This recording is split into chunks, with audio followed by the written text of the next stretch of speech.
বিসমিল্লাহির রহমানির রহিম।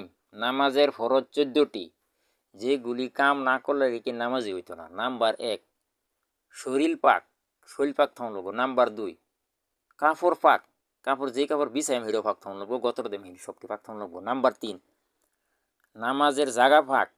নাম্বার 4, সতর ডাকা, মানে বেটেনের সতর হইলেও সারা শোল ঘুরে থাকুন লাগবো। আর বেডানের সতর হইলেও আডুর তলের থেকে লইয়া আড়ুর থেকে লইয়া একদম নাই পর্যন্ত ঘোরা থাকুন লাগবো। আচ্ছা, বেটেনের যদি আতের কষা বাড়ি করে আর ঠেঙ্গে টুকনুর যদি আড্ডি বাড়ি করে নামাজ হইতো না। 3 তসবি পরিমাণ যদি খোলা থাকে সময়, তাহলে নামাজ হইতো না। 3 তসবি কারে কয়? তসবি যেরকম উদাহরণস্বরূপ আল্লাহু আকবার, আল্লাহু আকবার, আল্লাহু আকবার, এতানি সময় যদি 1 তসবি পরিমাণ বা 2 তসবি পরিমাণ সময় খোলা থাকে, তখন ঘুরেলেই নামাজ হয়ে যাব। যেরম নাকি মাতার চুল এই বাড়ি হলো কাঞ্চি বিদা 3 তসবি পরিমাণ থাকলো, তাহলে নামাজ হইতো না।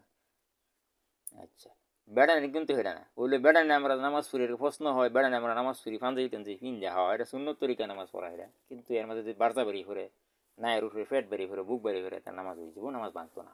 নাম্বার 5, ওক্ত চিনা, মানে ওক্ত সময় নামাজ পড়া।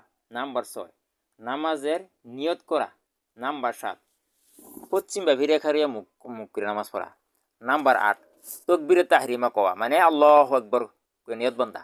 নাম্বার 9, ফরজ আর ভিতরের নামাজের মধ্যে খার হইয়া পড়া, মানে ফরজ আর ভিতরের নামাজ খার হইয়া পড়া।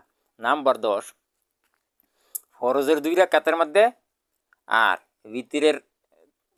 ভিতরের মধ্যে আর নফল তামাম রাকাতের মধ্যে কমাস কম 1 আয়াত পড়ুন লাগবে, পড়া ফরজ। নাম্বার 11, রুকু করা। নাম্বার 12, 2টা সিজদা করা। নাম্বার 13, লাস্টে বওয়া আত্মাহেতু সুরতে বওয়া আত্মাহেতু করবে লিখা।